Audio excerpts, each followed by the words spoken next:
ইতিহাস যেমন মানুষ সৃষ্টি করে, তেমনি সেই ইতিহাসের মূলে থাকে কোনো ঘটনা। তেমনি ইতিহাসের পাতায় এক কালো অধ্যায়ের নাম বডিলাইন সিরিজ। ক্রিকেটকে জেন্টলম্যান স্পোর্টস হিসেবে বলা হয়ে থাকলেও সেই স্পিরিটকে ধূলিসাৎ করে দিয়েছিল বডিলাইন সিরিজ। 1932-33 সালে অস্ট্রেলিয়ার মাটিতে ইংল্যান্ড অস্ট্রেলিয়ার অনুষ্ঠিত অ্যাশেজ সিরিজ বডিলাইন সিরিজ হিসেবে ব্যাপক পরিচিতি লাভ করে, আর ইংলিশ বোলার লারউড ছিলেন সেই সিরিজের কলঙ্কিত এক নাম। 1930 সালে ইংল্যান্ডের মাটিতে টেস্ট সিরিজ খেলতে গিয়ে অস্ট্রেলিয়া সেই সিরিজ জিতেছিল 2-1 ব্যবধানে, যেখানে স্যার ডন ব্র্যাডম্যান সেই সিরিজে করেছিলেন সর্বোচ্চ 974 রান।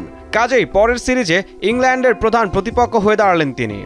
যে কোনো উপায়ই হোক তাকে আটকাতে হবে, আর তার জন্য ইংল্যান্ড তৈরি করে এক অনন্য কৌশল, যার থেকে জন্ম নিল ক্রিকেটের এক বিতর্কিত ইতিহাসের।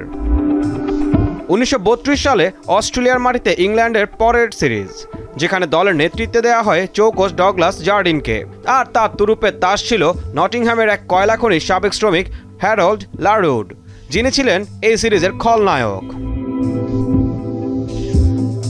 ডগলাস জার্ডিন আগের অ্যাশেজ থেকে শিক্ষা নিয়ে দেখলেন লেগ স্ট্যাম্পে লাফিয়ে ওঠা বল খেলতে সমস্যা হচ্ছে অজি ব্যাটার স্যার ব্র্যাডম্যানের। অন্যান্য ব্যাটসম্যানরাও এমন বলে তেমন সুবিধা করতে পারছেন না। সেই সূত্র ধরেই তার মাথায় এলো বডিলাইন বা ফাস্ট লেগ তত্ত্ব। জার্ডিনের সেই তত্ত্বের প্রয়োগ ঘটান তার দুই ফাস্ট বোলার হ্যারল্ড লারউড ও বিল ভোস। ব্যাটসম্যানের শরীর লক্ষ্য করে একের পর এক গোলার মতো বল ছুটতে থাকাই ছিল তাদের প্রধান টোটকা। তৎকালীন প্রেক্ষাপটে লেগ সাইডে ফিল্ডারের সর্বোচ্চ সংখ্যা নিয়ে কোনো বিধিনিষেধ ছিল না এখনকার মতো নিরাপত্তা সরঞ্জামের এত ব্যবহার। হেলমেটের প্রচলনই শুরু হয় 1970 সালের দিকে। এমন অবস্থায় লারউড ভোসরা ব্যাটসম্যানের লেগ সাইডে 4-5 জন ফিল্ডার রেখে তার শরীর লক্ষ্য করে নিখুঁত লাইন লেন্থে ক্রমাগত বল ছুটতে থাকেন। শরীরের দিকে গোলার মতো ধেয়ে আসা বলের আঘাত থেকে বাঁচতে গিয়ে ব্যাটসম্যানরা ক্যাচ দিয়েই ফিরতে থাকলেন সাজঘরে। বিল উডফুল, বার্ট ওলফিল্ডরা আঘাত পেয়ে মাঠ ছাড়েন। আর এই কারণে বডিলাইনকে বলা হয়ে থাকে কুখ্যাত। ইংরেজরা এর নাম দিলেন ফাস্ট লেগ থিওরি, আর অস্ট্রেলিয়ার সংবাদ মাধ্যম এই ধরনের বোলিংকে বডিলাইন বলে অভিহিত করলো।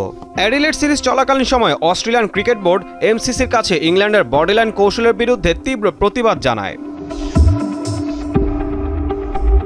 ওই সিরিজের প্রথম ম্যাচটা ইংল্যান্ড জিতলেও দ্বিতীয় টেস্টটা জিতে অস্ট্রেলিয়া, কিন্তু তৃতীয় টেস্টের বিতর্ক চরমে ওঠে।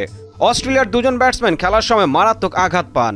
তখন অবশ্য লারউড বল করছিলেন না, কিন্তু ইংল্যান্ডের কৌশলের প্রতিবাদে অস্ট্রেলিয়ার মিডিয়া আর ক্রিকেট সমর্থকদের মধ্যে বিক্ষোভের ঝড় উঠল। ঘরের মাঠে অস্ট্রেলিয়ান সমর্থকরা দাঙ্গা বাঁধিয়ে দিতে পারেন এমন আশঙ্কাও দেখা দিয়েছিল।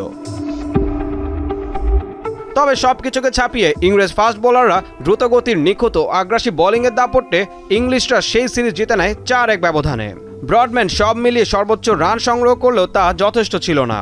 স্যার ডনের ওই সিরিজের গড় ছিল মাত্র 56.57, যেখানে তার পুরো ক্রিকেট ক্যারিয়ারের গড় ছিল 99.4।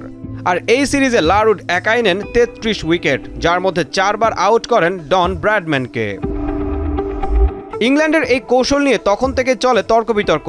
যদিও বডিলাইন বোলিং জার্ডিনের আগেও ছিল, তবে তা কখনোই 1932-33 অ্যাশেজের মতো এতটা খ্যাতি অর্জন করেনি। ইতিহাসের পাতায় এ কারণেই এখনো অমর হয়ে আছে সেই অ্যাশেজ। ঈশান হাসান, দীপ্ত স্পোর্টস।